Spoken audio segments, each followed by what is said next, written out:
Joy is actionable though, and that is what I'm trying to achieve with my business. I'm trying to give people actionable ways to improve their life.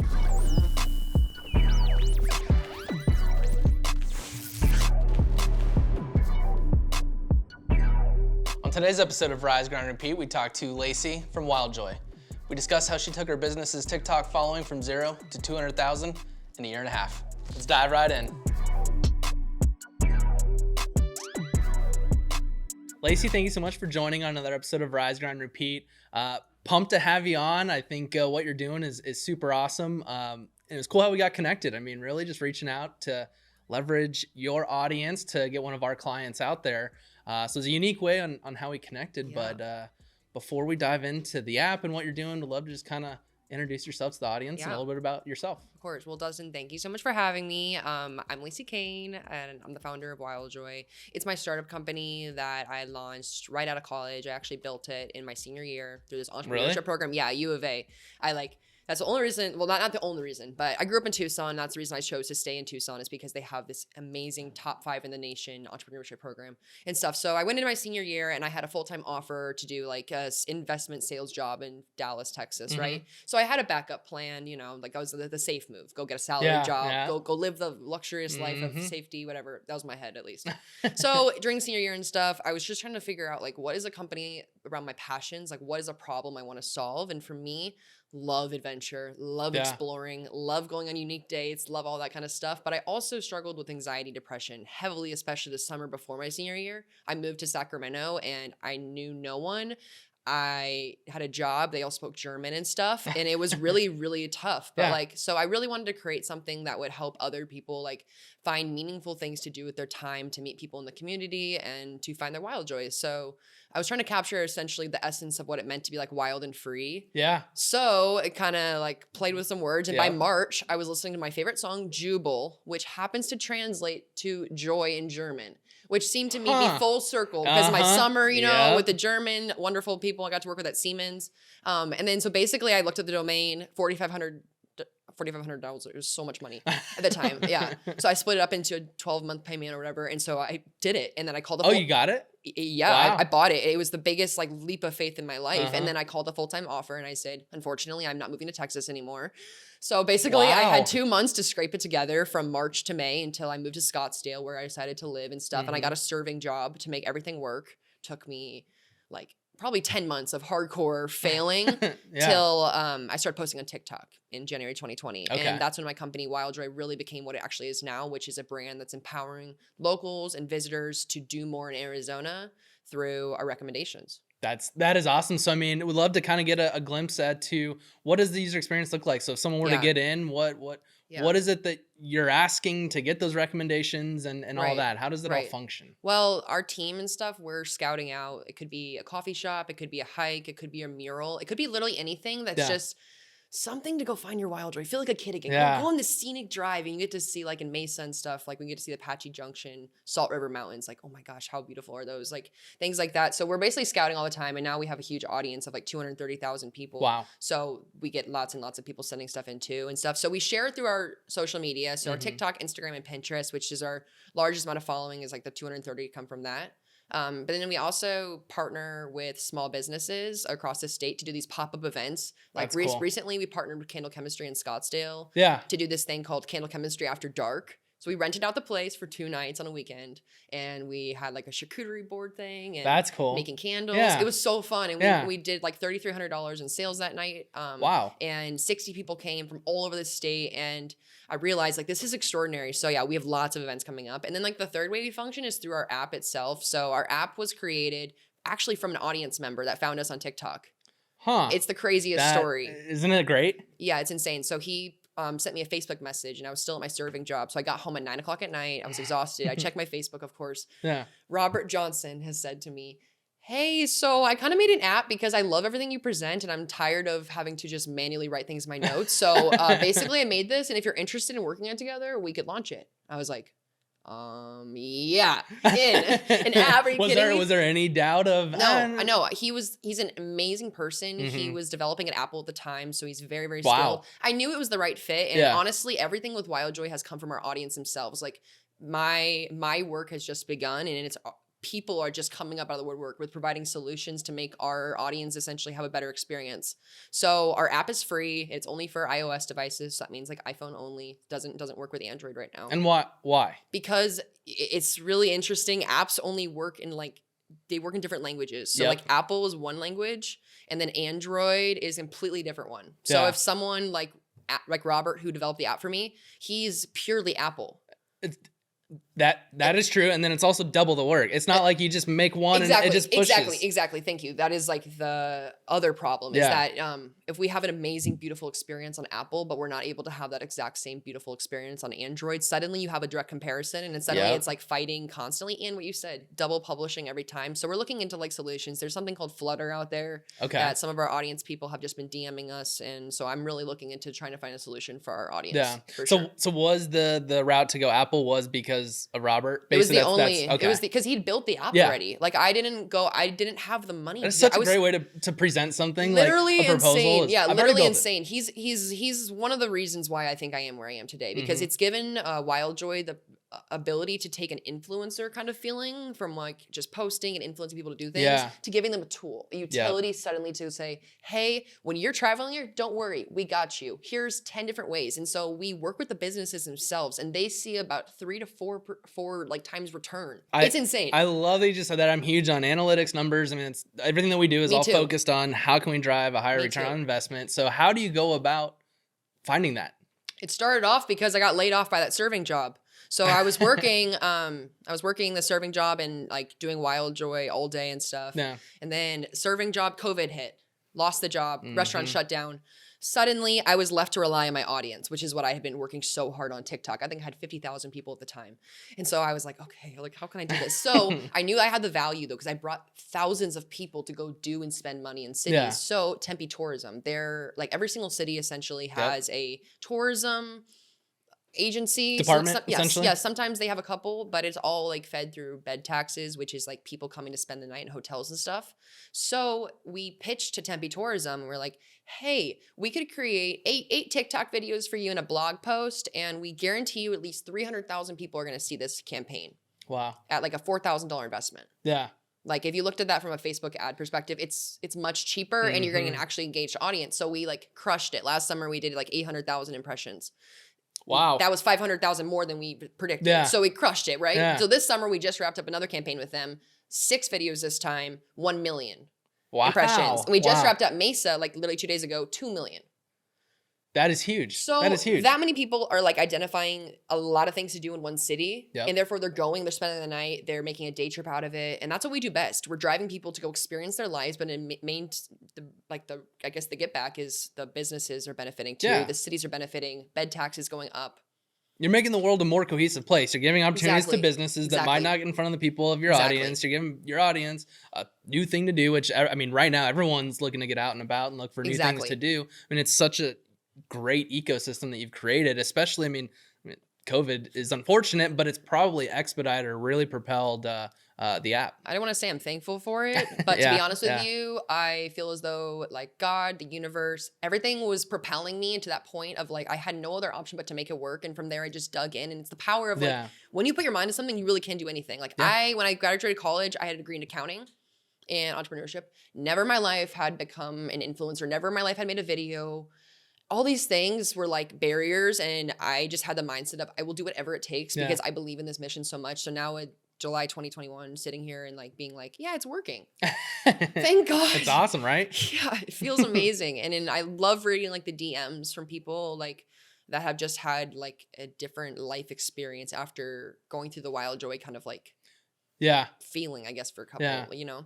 And before I want to get to the mental part, I love that aspect of things, but going back to the ROI. So I think, you sold Tempe Tourism on impressions and the visibility. Right. I know they love that. They're huge on numbers, but you mentioned you can drive typically a 3 to 4x ROI for businesses. So how did you get to where you can actually track that and present that to businesses? So it's kind of like I'm a pretty graphic designer, so I make a bunch of case studies and stuff. So that first summer with Tempe Tourism, I was in the mindset of like, okay, I'm trying to get as much data and proof that this works before I approach all the other cities, which I have now and stuff. So like Mochi Fresh, Word of Mouth Grill, Boats of America Rentals. Those are all like the key businesses we touched in that first Tempe tourism. Yeah. So like that's Swan Boats, that's boba, and that's like barbecue food. Yeah. And so I identified, like, I didn't charge any of these businesses anything. I more just like presented like, hey, I'm working with Tempe Tourism. Just so you know, I put this video out. You know, the next day they're slammed. They're like, who did this? And I called them and stuff. And I'm like, hey, I'm Lacy with Wildjoy. Like, I would love to talk with you in a month and stuff and just hear how it went. So people are able to look at the revenue overall and then just like see. Yeah. Like Candle Chemistry, last August 2020, they were a new business that launched beginning of COVID. Really hard time to launch. Like no one could come in and build candles, right? Yep. So they came to me with like a pretty dire situation. Like, hey, we need people now.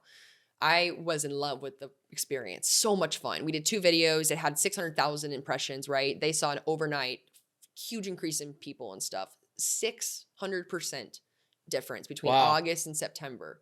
And we did that. Now we have like more of a long lasting relationship with them where every few months and stuff, we'll make another video, drive more people in. And then that's why we chose them to do like our Candle Chemistry After Dark event. So thinking of like the power, and they're launching 2 to 3 more locations. They're being built right now. So like, it's cool. That's awesome. Have you always, I mean, been, I guess, the go-getter type? I mean, you're tenacious. I mean, even the fact of, all right, working with Tempe Tourism and even taking where, all right, these businesses are going to be impacted. I mean, so many people would have relied on, hey, Tempe Tourism, can you let us know? And it's like, well, that's the difference. So you taking the extra time to reach out and work with the businesses, one, I'm sure that helped build relationships that are probably still, you know, ROI positive for both parties, you and them. And so, I mean, have you always had that like, well, let me figure out how to get the information the quickest, or how do I get what I need to make better decisions quicker? Have you always been I'm the oldest of 6 kids. Both of my parents are super hard workers, go-getters themselves. So, I mean, my whole life, it was like having them as my examples. Like my dad's a small business owner. He kills it. My mom, 6 kids, runs the house, like does Shakespeare festivals, all this stuff. So my whole life I had this dream of like, I'm going to be the president of the United States. I'm going to do whatever. So I always had these ideas of like, I want to make massive change in this world. And the go-getter aspect has like just been in my blood. Like I love creating what's not possible and making it happen. So I was the first female like student body president in my high school. That's cool. And so part of like that whole thing is like I wanted to make prom cheaper, so I found like a new way to work the system, whatever, to make it like we fundraised. I woke up every Thursday at like 6 a.m. to make shakes. People bought the shakes. I was able to bring the price point way down so more people could go to prom. Things like that. Like that is so cool. Yeah, I really love it. And then I went to like work in the restaurant life is when I kind of realized like I'm really good at figuring out systems and figuring out a way to make them better. So like I worked at this restaurant called North, is in Tucson, and like the way that they currently were seating the restaurant, maybe it was like 500 people were able to get in a night. When I was the head hostess, maybe 800 to 900 people. Wow. So that's the number that restaurants want. I am crazy, and I started documenting these things because I like proving that I'm successful or whatever. So that kind of stuff. I took it to my boss. I was making $13 an hour, and I said, hey, just so you know, when I'm part of this, your restaurant is doubling their revenue for the night. I want $19 an hour. I got it. I was a $19 an hour paid hostess, and it was 2015. And see, I mean, when you have the data, how much easier is it to go in for that ask as opposed to, well, I've been paid this for a while and now I want 19. I mean, everyone that's saying yes, they're running financials. They want to know that, well, is the revenue growing? Are we making more? That's the way we can pay you more. And I mean, you just teed it right up. And I love it. It's so fun. Like, you could probably ask for 25. Yeah, seriously. But I mean, I felt like I was on top of the world. I was 17 and I was just like, racks on racks on racks. Like I could take my siblings out to go to Starbucks to get pumpkin iced coffees, you know, that whole thing and then stuff. So when I was like really trying to get into a business, what I really did not want to do was the investment job because I did not want to sell something I was not crazy about. And I did not actually believe cause like real change. And that's why for me, Wildjoy is such an easy like fit for my life and my lifestyle is that like we're creating so many different consumer products. Like we're working on these things called guides, which are like downloadable 2-page like PDFs for you to take on like the craziest adventures you recommend. That is cool. Because you know, a lot of times you run out of service. Yeah. The trails they're confusing. You don't know where to go. Like that's what we do. We great. And we make these in videos and stuff, but people would love to have a downloadable version. So we're having that launching soon. They were having like the Joy Club launching soon, which is like a paid subscription where our members and stuff can pay to be part of like our limited edition events that pop up everywhere. You're just a problem solver. Literally. It. Yeah. So we're just coming up with stuff. So I'm actually on a kind of like a more of a personal project. I'm speaking at the Arizona Governors for Tourism Conference on August 3rd. So that was a huge honor. I was asked to speak about video and TikTok content as the expert to educate all of like the city, all the state's major cities, attractions, hotels, everyone, right? For all, that's cool. Yeah, so I'm like so freaking pumped about that and stuff. So that's going to be an incredible opportunity, and I know after that experience I'm going to have so many more like leads essentially. Yeah.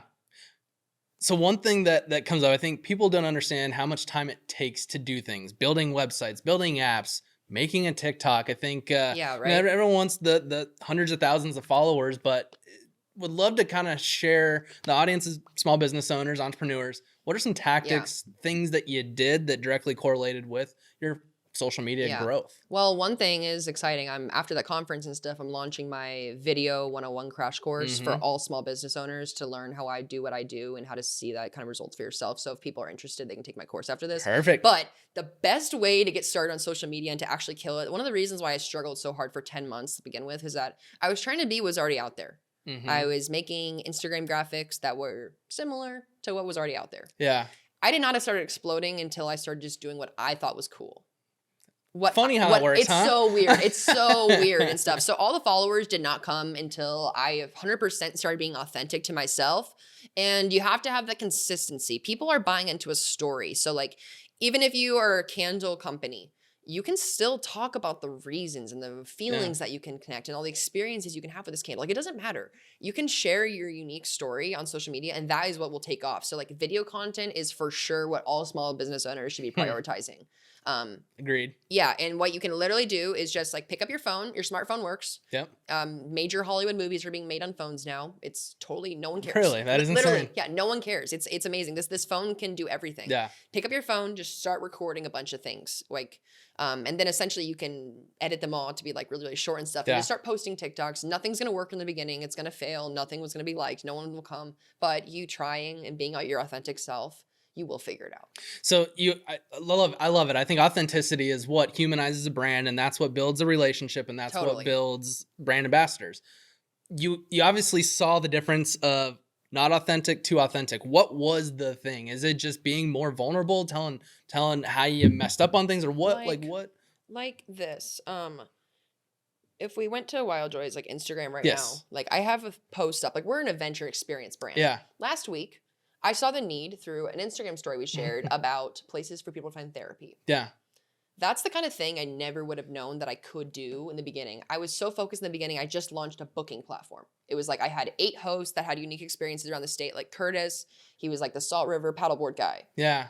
I tried super hard, but there was no audience and stuff. So like, when you start actually creating resources or people that people actually use and stuff, that's when you're changing how people see you. Yeah. If you can get people to use like your resources, they're not only gonna like remember you for that, but they're gonna consistently keep thinking about you every time you do that. Yeah. 100%. It's funny because there's a story, I can't remember, it's like in the 20s or 30s, but basically it was a tire company, and they were seeing that their sales were declining. And so what they did is created a things to do resources thing, but they would send it to people, and the things to do would be 40 miles away. They get excited, they drive there, wear and tear on the tires more. So it goes to just show that that's a great idea. You don't sell, just give value, give and reverse engineer, be a problem solver. Don't just try and sell the tires. Give them something to do to get them to drive, which then is going to put wear and tear and drive revenue. And I think it's that thinking 10 steps ahead or outside the box, which is a talent that you obviously have. Yeah, it's definitely one of my strong suits. Things I'm definitely like not the best at though are like organizational skills, and sometimes I take on too many ideas and projects at once, even within my own business and stuff. So something I'm really working on is like refining what I'm doing and do it absolutely 1,000% at, and make sure every detail is correct. One of the biggest mistakes I've made in Wildjoy is like the first summer I launched the company, it was 2019. I put the website up. I think I maybe put 60% effort. Yeah. Because I know now that I was not putting in the effort that I thought you were. I have leveled up like significantly since the beginning of the business. It's made me way tougher and stuff. But at the very beginning, put this website up. Half the links did not work. It actually crashed on the launch day. For 2 days, I was literally crying on the floor. Like, really? I felt like an idiot. Yes. Yeah. I just graduated college. I told everyone and their mothers I'm launching this company, Wildjoy, and they get to it and it doesn't even work. And I have no idea how to fix it because I'm one person. I don't have a tech person, nothing. Yeah. So like the failing aspect has come and taught me so many lessons. Like, check your work, do it 100% or don't put it out at all. And that's why we haven't put out a Galaxy app, because I can't. Like, I can't do 100%.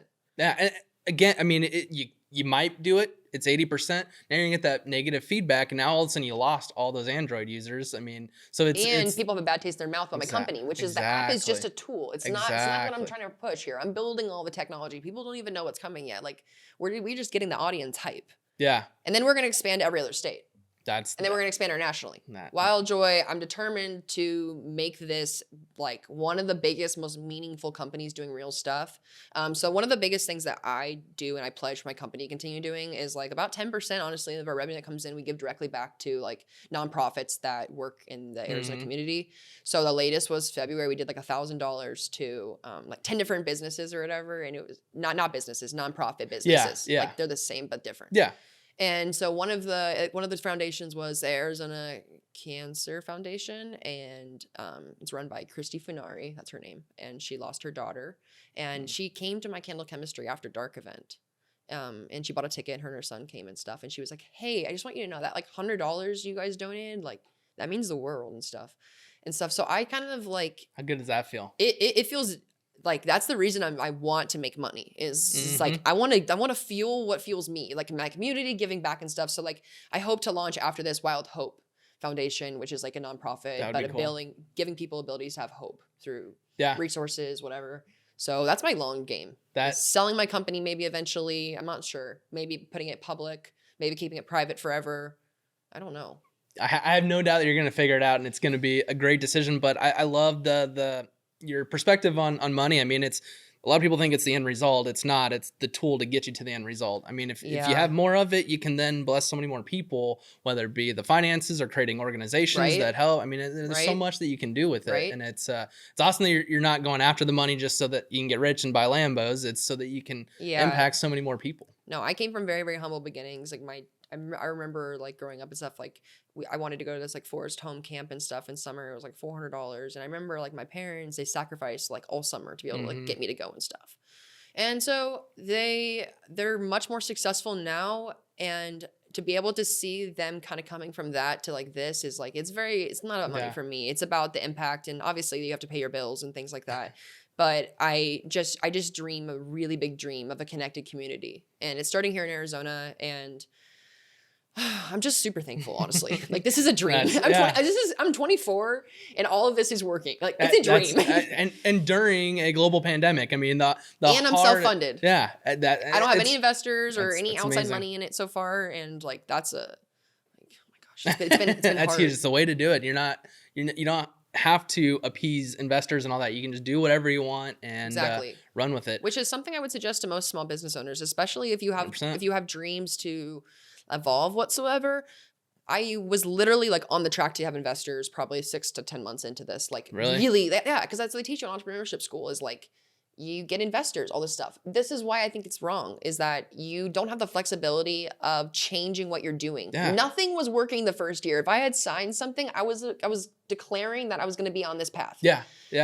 Because I waited and stuff, I had the flexibility to start posting on TikTok, who no one thought was a real thing. And even Trump and the entire like government tried to shut it down. Like all these things. And I kept believing like, no, I'm going to keep making videos and I swear this is going to result in something. And everyone was like, you'll make $20 on an ad. No, I won't. I'll make $15,000 from like 5 videos, you know? Yeah. So I have these dreams and I'm making it happen through whatever it takes. That's what it's about. I mean, it's so many people are, I need this quick, I need investors, but it's amazing how quickly you're handcuffed to appeasing them rather than making the decision that's going to make the business grow. Because more times than not, if you're passionate about it, you're going to sink some money into it that's not going to be profitable for a year or two. But someone that's investing goes, no, I lost money for sure. I think I spent, so before I met Robert, my developer who made the app and stuff, I was really trying like my best, like DIYing. $5,000 or so spent with this developer on Upwork, which is one of those like third party things that connect you, you know, with amazing developers in India and things like that. Unfortunately for me, it did not work out. The developer I had never actually had anything. So this is a warning to all small business owners. If they're not giving you regular progress results, they're scamming you. Yep. It took me 4 to 5 months to finally have the kahunas to actually fire him. I felt bad. Like it only happened because I lost my job for COVID. I was such a wiener. I was just believing in this guy, what he was telling me so much and stuff, but I lost $5,000 literally for nothing. Yeah. Because I was trying to keep this guy that I didn't even know happy. Yeah. It's crazy. I mean, the psychological warfare that literally businesses put on owners and all that. I mean, it's a lot. I mean, you're literally waking up every day to constantly, this is wrong, that's wrong. I mean, it is tough. You got to be mentally tough. And I'm huge on really just the mental side of things, just in life in general. Sounds like you're very mentally strong there, but it sounds like you had a little spurt, like you said, of anxiety, depression, all that. Not a little spurt. Well, I'd love to, 3 year. Really? Like, yeah. I'd love to hear just kind of the evolution of the mindset, how businesses changed it, and how you've become mentally stronger. Yeah. So I was in a 7-year long relationship from like age 12 to 19. Mm-hmm. I think in that there was a lot of like, I wasn't myself, honestly. Yeah. And so when I broke up with him, I felt this insane, like he wouldn't let me travel, that kind of thing. So when I did that, I booked a trip to Barcelona for 3 months for the summer or whatever it was. And I didn't know anyone there. Once again, I just wanted to experience, right? I threw up in the airport before I left at LAX. I was so anxious. Really? Like that was my first kind of like swim of like, this is what anxiety, like I was crying on the way there. Yeah. So the whole time I'm there and stuff, I'm like battling with what I realize now was anxiety. I thought it was just panic attacks. I was like, what is wrong with me? I'm trying to have a good time. Came home and stuff and got a therapist, started working through things, anxiety for sure. Really wasn't that depressed yet, honestly. Then I moved to Sacramento for that Siemens internship. The internship was not aligned with what I actually wanted to do, and the tasks, everything wasn't working. And so I fell into depression, like suicidal, honestly, ideation. I called my friend who had struggled with that, and she kind of talked me down from that one night. I'll never forget it. She saved my life. And there was this, like, I remember 2 months maybe into my stay in Sacramento, 60 days maybe of just like pure torture to yourself, just laying in bed when you go home from work, not knowing what to do. You don't have anyone to go with. I went to Yosemite for 1 day. And I honestly think it awoken me. I have a picture framed next to my desk. It's me underneath this waterfall. And I'll never forget the way that the mist felt in my face that day, and the way I felt alive, and that I was blessed to be alive. And I suddenly thought life was worth living. Yeah. Because it was worth it. Like, oh my God, this is insane. Like I'm standing with this like mist and stuff and stuff. So that kind of feeling is what kind of got me. I'm like, okay, Lacy, so the rest of the summer, what I did is I planned so many weekend trips. Like I went to Lassen Volcanic National Forest. I got Lyme disease. I got a ticket. Really? Literally, yeah. But I just like started exploring, and I realized like, okay, Lacy, if you plan your weekends full of fun stuff to do, you won't be as miserable. I didn't. It literally, I don't know why that took me that long to figure that out. But like once I realized that, I was like, okay, I at least have something to look forward to. So suddenly my summer kind of shifted. I suddenly made some friends at work. I got to know these like awesome German people like Francesca and Daria. If you're listening, hey. And so I had an opportunity to kind of have like a mental shift, and I realized that like my life is so worth living, but I have to make it worth living. If I do what they tell me and sit at a desk all day, I'm gonna kill myself. Like I can't do it. So instead of waiting for someone to fix it, create your life. So I kind of like had that mentality, and then I had to create a business. All right, well, I mean, I do this and no one else does it. Everyone's always asking me for date ideas. I know everything in Arizona. Okay, what if I put all these things together? Oh my gosh, Wildjoy. Got a business. Yeah. No, that's amazing. I always love hearing when a business or an idea is created because of just some craziness that happened. I mean, again, on the brink of taking your own life and stuff like that. I mean, that is craziness, and just experiencing, wow, this getting out just changed everything. Literally. And how much did it just change your day to day in terms of communicating with friends, family, and all that after that mindset shift of now you're a bit more positive? I mean, that's what joy does to you. Joy moves you. It is a shifting thing. Happiness is something we're taught to chase, but unfortunately, happiness is not a destination. It's just something that you're thinking all the time. It's part of the process. It's the journey. Joy is actionable, though, and that is what I'm trying to achieve with my business. I'm trying to give people actionable ways to improve their life, whether that is going to a coffee shop, whether that's trying out a new speakeasy, whether that's checking out a sunset spot. It's like, do whatever it takes to make your life extraordinary. You do not need to go to Europe, because after that trip, I think I had spent all of my serving money I had saved up in my Barcelona trip. And I was like, okay, well, I can't afford to go to Europe anytime soon. So I guess I got to make Arizona exciting and stuff. And that's when I started more exploring Arizona. But then there's way more people like me out there, but just don't have the resources. So I became the resource, and now it's working. Yeah, no, I absolutely love it, because I'm a huge believer that no matter what life throws at you, you decide if it's good or bad. I mean, you could be upset because you can't go to Europe, but there's so many cool things in Arizona, just even in Tempe, the city that you're in. That this city's sick. Yeah, if you were to just change your mindset, not dwell on how negative it is not to have this, and think of how positive it is to that all this cool stuff is in your backyard. I mean, just that simple, the way you approach the next step, I mean, changes so much. And that's amazing that you're offering that opportunity. Yeah. If you're not willing to make yourself the main character of your life, then no one else is going to do it for you. Yeah. So it's very, very cool. And I'm very proud of what I do. And I work my butt off. I mean, I wake up every single day, I get started, and I don't go to bed probably till midnight working on this stuff. And it's by choice. I love what I do. I have days like yesterday, honestly, was a day where I did take a nap. And I was just overwhelmed. So many things coming up, so many projects I'm working on, so many things and stuff. And so I'm learning to take time, back. It's really hard for me though. So any small business owners out there, you're awesome. You wear so many hats. You got this. How do you deal with time management? Because I mean, that's something that everyone deals with. Everyone complains. Made some hires, which has been amazing. I hired some contractors, so I'm not at the point to hire employees yet. Like, hoping any day. But I hired Alex, who's my assistant now, and she's like an organizational queen. So as I said earlier, like you should hire your weaknesses for sure. Yeah. So hired that. I hired my boyfriend who I've been with. He literally met me like I gave him my business card with Wildjoy. Really? I literally met him. He was working at Starbucks, and first week I moved to Scottsdale.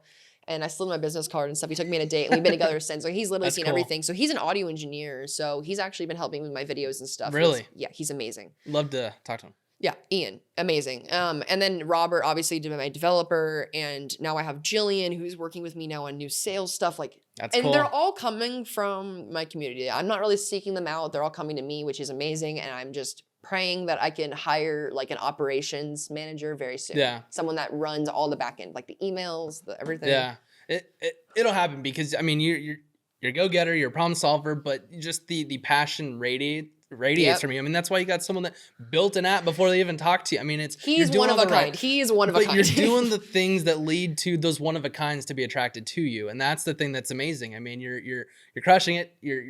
You're just doing great. And I wouldn't be anything without the people in the community, though. To be honest, like everywhere I go in public, people like say hi and stuff, and I'm like, "Yep, this is why you are the reason I keep going." And I make TikToks and I get hate online. And how do you deal with that? Through mental toughness. It is something you have to learn. I've generated now over 100 some million views on our channel. Wow. And that means that probably for 1% of people are going to have something negative to say at least. So of that, I've been told my favorite compliment I got was my neck looks so stretched out because I was a cliff jumping video, and they're like, "This is why you look like a giraffe." And I was like, dude, you nailed it. You nailed it. But like all of that kind of comes through my boyfriend. He's so mentally tough, and he's a jokester. He's 29, so he's a little older than me and stuff. And he just helps me understand it. It's their problem. They're saying mean stuff. It's not you, Lacy. You're doing a great job and stuff. So when that happens, I turn my phone off and take some time for myself. Well, the fact that they've seen enough content that there's a commonality of the whole, like, you got nothing else better to do. I'm like, wow, you've been paying attention to my neck. Thank you. Exactly. I mean, it's not the first time they've seen that photo. So they've been consuming, and it's you're doing. They're consuming. And it's tough not to let it get you down because I mean, it's just never fun to hear negative things. It's not, but I just keep focused on the positive, and nothing they do is going to stop me. And I'm determined about that. I've proven everyone wrong so far. Like when I very first started this, everyone was like, "You should go take that job. Yeah. You should go get some money, and then you could launch the company a couple years after, you save some money up and you have some more stability." The conservative That was an option. No, for real, that was an option. It was like, be conservative. Go get the 6-figure sales job. I'm a go-getter. I know I would crush it. I would decimate the sales numbers. I would get my commission. That would be really fun for me, but very short-living fun. Yeah. Because all of the stuff I do for them never is my thing. Yeah. Yeah. It's all for them. I'm selling someone's investments. Yeah. You think I'm actually the person that's doing the investments? No. Yeah. So how do I actually know what I'm doing and stuff? So being able to be like the beginning, the start, and the finish of like a product that's benefiting hundreds of thousands of people, 85% here in Arizona. That's amazing. So that's benefiting our community. So it's such an honor to speak at the governor's conference next week and stuff, and kind of like have that authority given to me, because so far I have not had a major press like thing happen yet. So I'm like churning it. I'm like, Forbes, let's go. Allure, let's go. Like, come on, let's talk business. I'm creating something really cool here. You talk to someone in PR.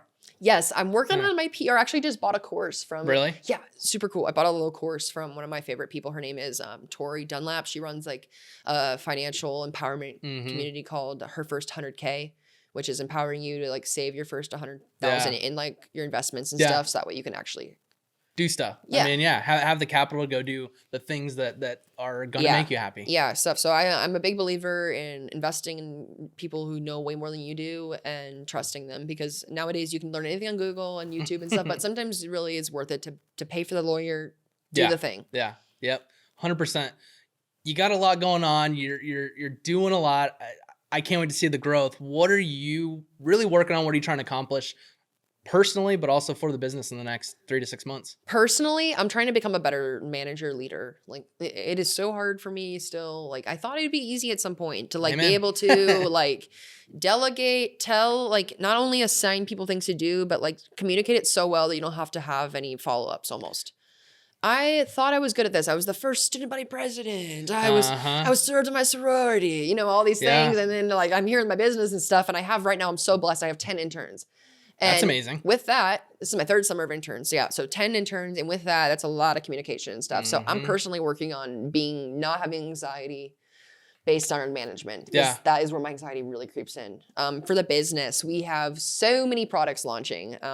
But like on the business end of things, we like right now we are only currently have contracts with like 3 or 4 cities. Yeah. That's about to like 25 to 30. Wow. That's so amazing. Literally the last like 3 weeks, I've luckily one of my interns, Jillian, she's one of those cool people that have about like 15 years of sales experience. And I don't know how she's an she's teaching me way more and stuff, but like through her and stuff, encouraging me to just like send the email, call the person, do the thing. Yeah. My business might actually hit the 6-figure mark this year, which would be like, which is my goal, because I can hire people. That's that it's gonna happen. You're doing, like I said, you're doing the thing. It's gonna happen. Yeah. That's how you get someone with 15 years sales experience to be an intern, because you're just doing the right things. It's literally insane. But I appreciate you having me and hearing everything about Wildjoy, and we're going to be launching a podcast of our own whenever I have time.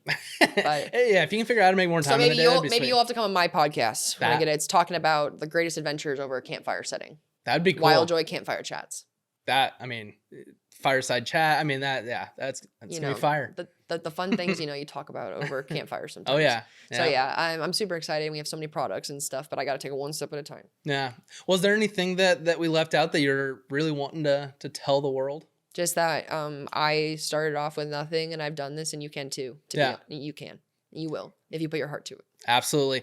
Couldn't have said it better. And I mean, knowing we're big on search and stuff like that, people are continually looking for things to do, outdoor things to do. So I mean, if you're listening and looking for something to do, get out there, go check out Wildjoy. I mean, check out Wildjoy. And if anyone, like, I'm not trying to sell it, but like I do have a ton of knowledge about video stuff, and if people are looking to like get help with it, like I'm here as a resource. Like I love helping people in the community, so feel free to reach out via my email, Lacy@wildjoy.com, or check out wildjoy.com.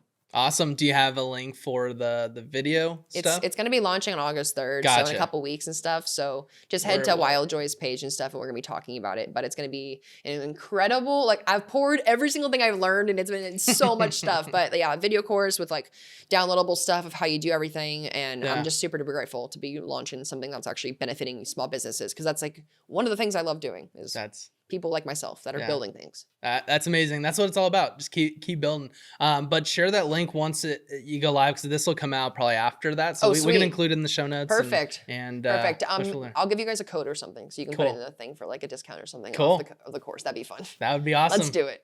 Thank you so much for coming in. This was so fun. Thank you so much. I love what you're doing. I mean, you're gonna absolutely explode. So it's gonna be fun watching the growth. And excited to have your help working with one of our clients as well. Yes, go Cult. Yeah, love it. Thank you. Thank you so much.